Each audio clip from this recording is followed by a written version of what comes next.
let me first introduce Parthenon Group. What we are not. So we are not a shipping company, right? So often, given our small size and the niche, we end up into conferences and people don't know much about what is Parthenon Group about and what do we do. So we are, in fact, the largest education advisory to the not-for-profit as well as for-profit education sector globally. And our history dates back to 1990. So in that sense, we are also one of the youngest strategic advisory firms around the corner. And in terms of where do we work, so let me quickly show you. All the countries in dark blue in this map are the countries where we have done on-the-ground education advisory projects with clients. Who are our clients? Our clients are the leading providers, be it for-profit education providers or the non-for-profit or the governments. So, and every sub-sector that you talk about within education, be it kindergarten or early years, where KinderCare and BusyBees are our clients. Not just that, even their investors, which are Partners Group, as well as Ontario Teachers Fund, all of them are our partners. As we move up the age curve, we move to the K-12 segment. In the K-12 segment, 3 of the largest K-12 companies, Cognita, Nord Anglia, and GEMS, are our clients. And in fact, their investors, KKR and Brigal for Cognita, as well as Baring Private Equity Asia for Nord Anglia, are our clients. As we move further higher up, and Mr. Sevak is here, the largest private higher ed company, which is Laureate globally, is one of our clients, and their investors, KKR, are our clients. So even in the vocational, the list goes on. So let me, the focus of this conference is EdTech. So even within education technology, we have multiple clients ranging from the largest publishing houses who are trying to move into more of technology or into the delivery space, or be it online enablers or providers who are helping universities take their courses online. So before I start, the focus of the conference is very apt, I must say.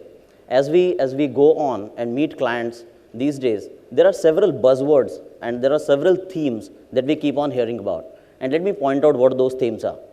The first theme that we often hear and very relevant is the globalization of education, right?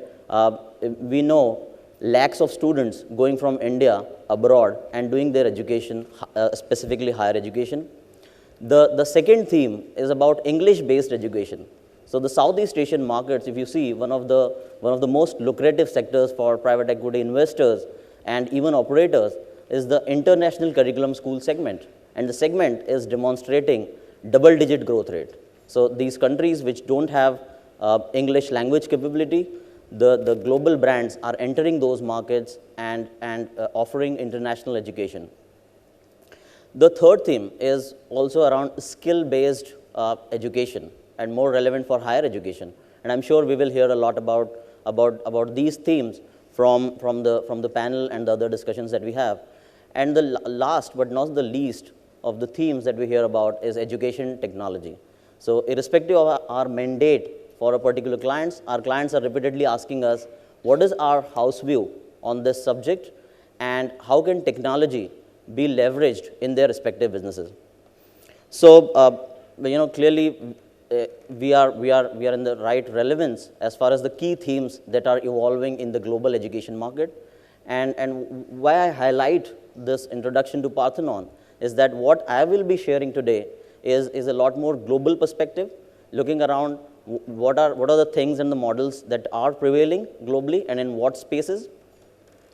So the way I've structured my thought today, my talk today, will be to first provide a landscape of the technology evolution for education providers. What are the various stages? I'll then focus upon what are some of the demand side observations.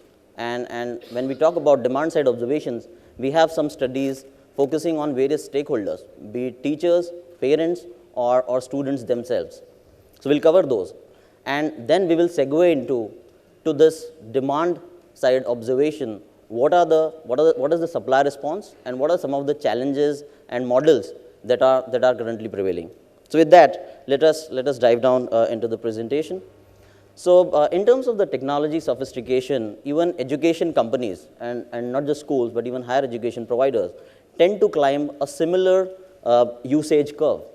The first stage in the evolution is around infrastructure focus, where we are talking about, companies are trying to get in-house things like broadband and administrative softwares like be it MIS or ERP. The next stage in the evolution is to think about the digital content, and digital content in the sense that it is predominantly supplementary to what is happening in the classroom. So either uploading of videos or providing content through some LMS like Blackboard etc. falls under this category. As we move up the curve, there are models around blended learning, and when we talk about blended learning, this is where the online or the technology kind of starts to slowly substituting some parts of the classroom. And this is a kind of amalgamation of in-class delivery as well as some parts delivered online. And higher up in the curve is where we talk about adaptive learning focus. And when we talk about adaptive learning, what it means is that providers are trying to individualize the content to the specific needs of the user, and they are trying to constantly assess and analyze and then provide relevant content to the respective user. So, a standard usage curve here, most developed markets as we see and clients in those markets are somewhere around the blended learning focus, obviously trying to evaluate models around adaptive learning. What we see in emerging markets and specifically in Southeast Asia is countries or markets are trying to be in the digital content focus and trying to leap bound this curve to move quickly into the blended learning or the adaptive learning focus. And obviously, we will hear models today in India also about the blended learning, but this is looking into what has achieved scale and what is predominant as a prevailing business model. So with this kind of a background, let us see what do stakeholders feel about the use of technology. And for this, we have gathered some information and data around various consumer surveys that have been conducted. The first one, we went to teachers, and these teachers were based in US being one of the pioneer and kind of future for emerging markets. I have chosen a US example. What was asked to the teachers was how do they expect the use of various types of resources and educational resources to evolve over the next 2 to 3 years. It's a very short-term specific question that was asked. And the options or the resources that were presented to the teachers were around print content, digital content, be it in the form of the internet or the video or supplementary material. Clearly, there was an overwhelming response for digital resources, and they do expect the use of digital resources to increase significantly. Then we pose the next question addressing more on what will happen to the physical textbooks that we are using as of today.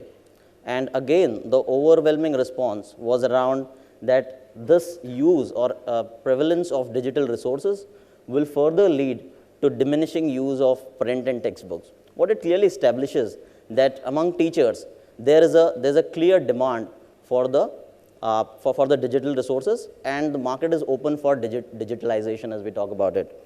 And it is well reflected in the market level trends as well. So if you look at the pre-K to US supplementary instructional material market data, it clearly shows that the green line that you see, that the green bar is expanding, and that represents the digital resources, while the print form is declining. And the trend is likely to continue doing so. We then went on to the parents on what they think about the use of technology. And the specific question we asked them was around, do you want your schools of your kids to increase the proportion of technology that is currently being used in the delivery or in the overall education? And again, the survey was conducted across emerging markets, as you see on the chart. The result here was again overwhelmingly high. 70% of parents or respondents across each market, a minimum of 70% parents across each market, do want to increase or do want to see an increased usage of technology as far as education delivery in the K-12 is concerned. We then wanted to test to what extent can this go, right? Can it completely replace? At what level it can go? So the specific question we posed was, what is your preference for 20% of the content to be delivered in a technology-enabled setting or in an online format? Clearly, what you see, the red lines there, the red lines are lower than the earlier preferences we asked. And this was then corroborated with multiple focus groups. And the finding was that, why it comes down lower is that parents do like technology, but as the proportion of online in the overall delivery or in the overall education curriculum increases, the preferences tend to decline a little bit. They're still 50% above preferences, but they do tend to decline a little bit. What it indicates is that technology largely is also being viewed as a supplementary and not predominantly as a substitute, as we may call.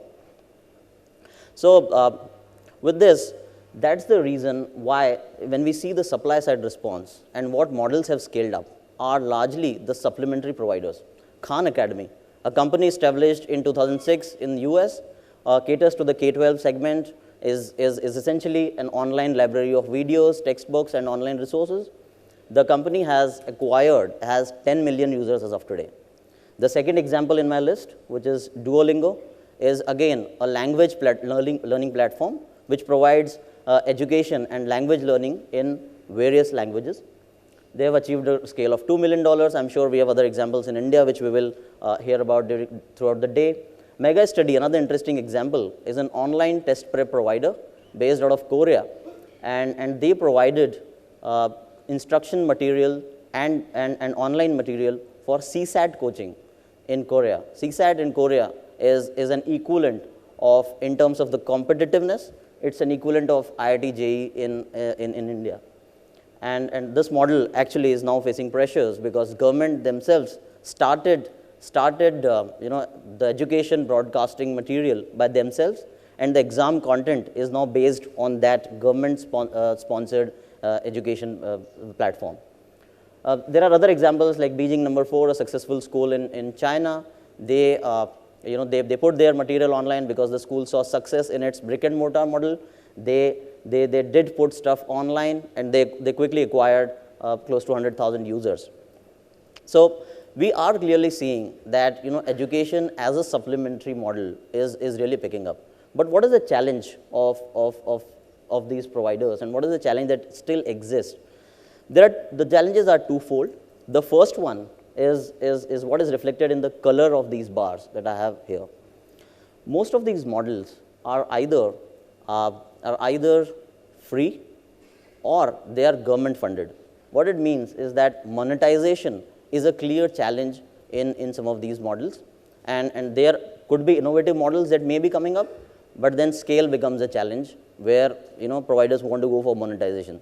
So it's a balance of scale versus monetization that one need to think about.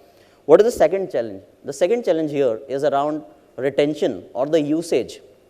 So here's an interesting statistic that I'll present to this group. And this is from Khan Academy, the largest supplementary online provider to the K-12 sector, has 10 million users, as we just discussed. The average usage per user per month is 24 minutes. And a user in a month visits the website for close to 2 to 3 times. What it means is that the average usage per user per visit is south of 10 minutes. It's 8 to 10 minutes at best. What it clearly again indicates is that retaining consumers or users and hooking them onto the platform for a longer duration, as if this has to substitute the classroom-based model, is kind of is becoming a challenge. So with this perspective, and there are other models which have prevailed along the same themes. Either they provide fully online virtual schools, or they provide some courses in an online format, or they are supplementary delivery models. Multiple models do exist, and providers do need to think about what is the exact need are they solving for. So with this, let me also move to slightly higher up in the curve and look at within higher ed, what are some of the models that are prevailing globally and what has worked. The next market that I'm covering is the online enabler market. And these are companies you may have heard of, companies like 2U, Embanet, again a Pearson company. These companies have quickly gained scale, and the market actually has become large and is growing at double digit in revenue terms. So this model has gained traction. What is this model solving for? So these providers are helping universities in the US to put their courses online, as well as provide them other services starting from student recruitment and acquisition, and helping in the course delivery in an online format. In fact, even training professors and teachers on how they can run these courses in an online format. They also provide other ancillary services around the business intelligence, analytical tools that can be used by universities. And what is the need they are solving for is that, as we know, universities or higher ed providers in US are under pressure, be it regulatory pressure to gain Title IV funding, which means that they have to show results and outcomes to the regulator to continue getting funding per student, or be it the cost pressures that they are facing on a day-to-day basis, or it be the pressure to obtain or to gain students from among the flooded and the competitive market. So that is the challenge or the need that these online providers are solving for.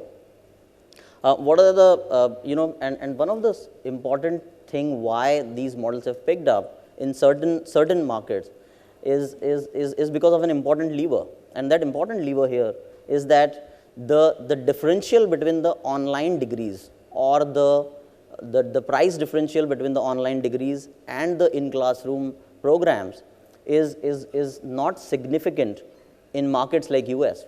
When we look at the emerging markets or most developing markets, online degrees are at a heavy discount, anywhere between 30 to 50% from that of their classroom counterparts.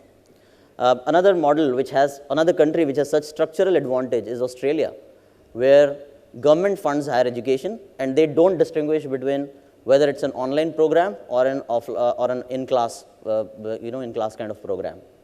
So these countries have these structural models, and even in Australia, I don't have the numbers for Australia here, but you will find providers like Open University Australia, SEEK, and they have achieved a scale upwards of $100 million in addressing these needs of providing online degrees. These structural advantages are important to note that have worked for such models in developing markets. However, the challenges do remain. There are there are higher acquisition costs, and the second issue, which is actually kind of linked, is around customer retention. It's a challenge to retain customers, and hence your cost of marketing or your cost of student acquisition does not get amortized over a long term, and that results into higher student acquisition costs. Again, some of these models. What are other models that we should be looking at as we discuss, and as I want to highlight some models that globally would have worked or are in operation. Is the other buzz that we are hearing is about the hybrid model or the blended learning model, and what it means is that part of the program is in an instructor-led fashion, while some part of the program will be delivered through an online mode. And for this, we actually conducted a direct first-hand kind of survey and interviewed students into the higher ed segment. What we asked them was about what is their willingness to have some part of the classes in an online format and some part delivered in a traditional classroom setting. So the bar in green that you see, the mid bar and the green portion, the first 30% of them were willing to a large extent. They wanted a large proportion of their content to be delivered in an online mode. The second bucket, which is in blue here, were kind of followers, and they were willing to have some proportion online, but not significantly. But what is interesting is those who were not overwhelmingly for technology or for online were also willing to have around 25 to 30% of their material or their component in an online setting. So what it really means, again, in a higher ed context, right, there is a preference for technology, and there is a preference for some sort of substitute that can happen. An interesting model, an example of hybrid learning is these universities in developing markets. They have leading universities like Penn State Universities, University of Delaware.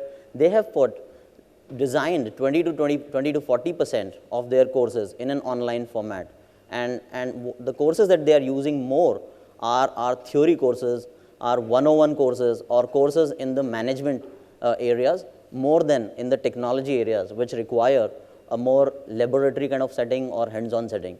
So those are the courses that have been online and they have been working. So again, these models are not completely online, but students would have some portion of their classes, but the rest of the portion will be done in an online format, and there are multiple modes that this can happen.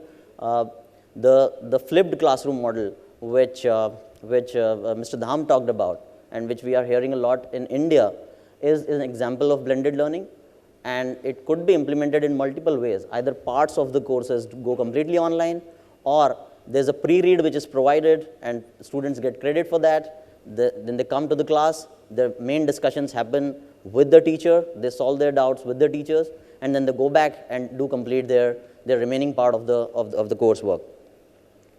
Another interesting model, of relying on this blended theme is an English language learning model, which Wall Street in China, which is a premium English language provider, and English First have adopted. So what they've done is that they typically offer courses of 5 hours per week for users when they teach English. They have made half of their courses, around 2 to 3 hours per week, they have shifted in an online or a technology enabled format. And these could be either in the mode of an iPad or visiting some online content, and they have started giving credit or measuring success somewhat based on that.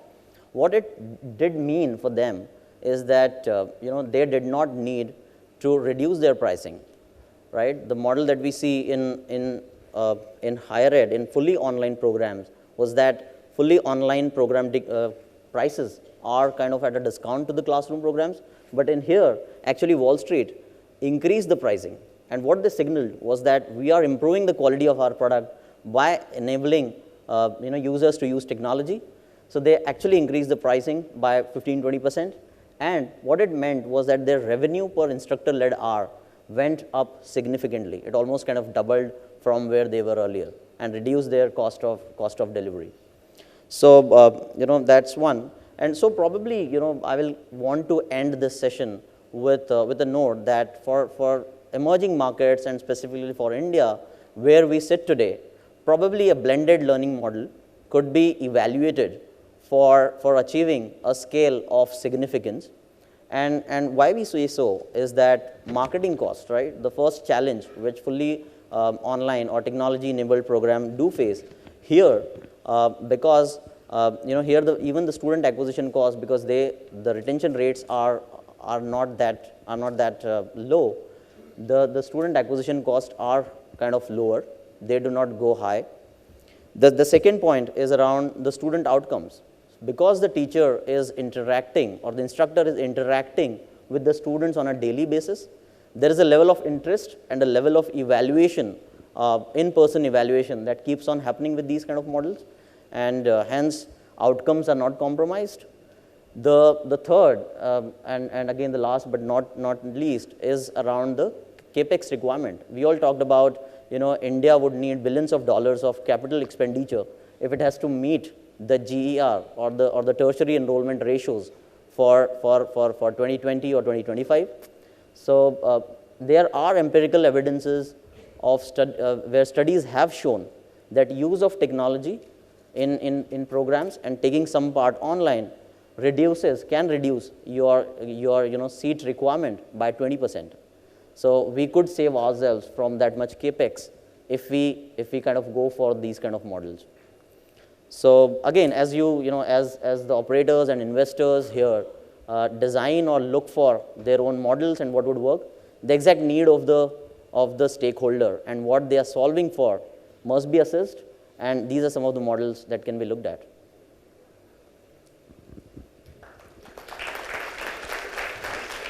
Thank you very much, sir. In the interest of time, we have room for 2 questions and 2 questions only, ladies and gentlemen. We have that gentleman right there in the center. Let's give him a microphone, and then this gentleman here closes the Q&A. All right, sir, please. Hello. Yeah, so what do you, so you covered a lot of markets and a lot of players in those markets. Like, so what is your take on Udemy? Take on? Udemy. Yeah, so some of these models, these models kind of run on the same fashion, but see, and that's my view about MOOCs kind of courses in general, is that MOOCs had offered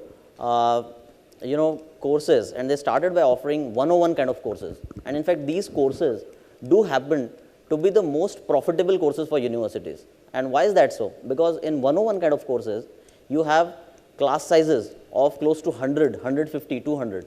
So from a profitability perspective, these basic courses are most profitable, and hence universities were reluctant giving credit for MOOCs kind of program, right? Where where it would work is where these providers are offering advanced program, and the example of Udacity and some of the Udemy examples would tell you that when they offer courses like where they are teaching iOS 9, which is a forward thinking or a forward looking avenue for a student, those have worked, but not others.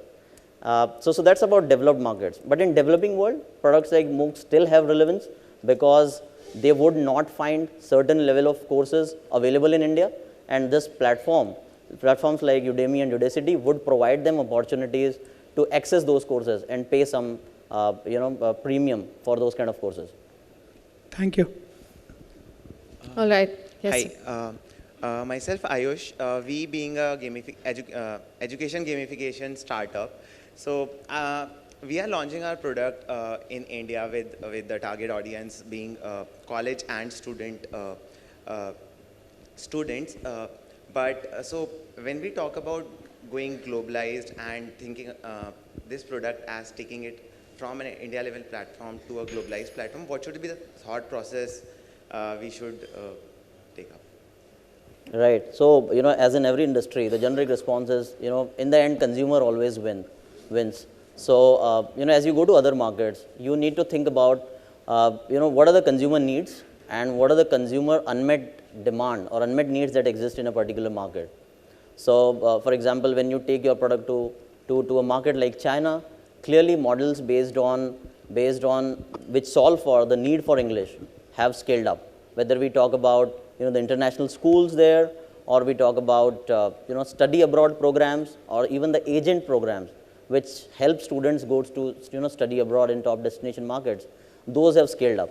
So as you go to market, and this is literally a market by market study where one needs to think about what are the unmet needs that one is solving for, and with that kind of unmet need, what is the estimated scale that one can achieve, and whether it then of course the economics of it would make sense or not.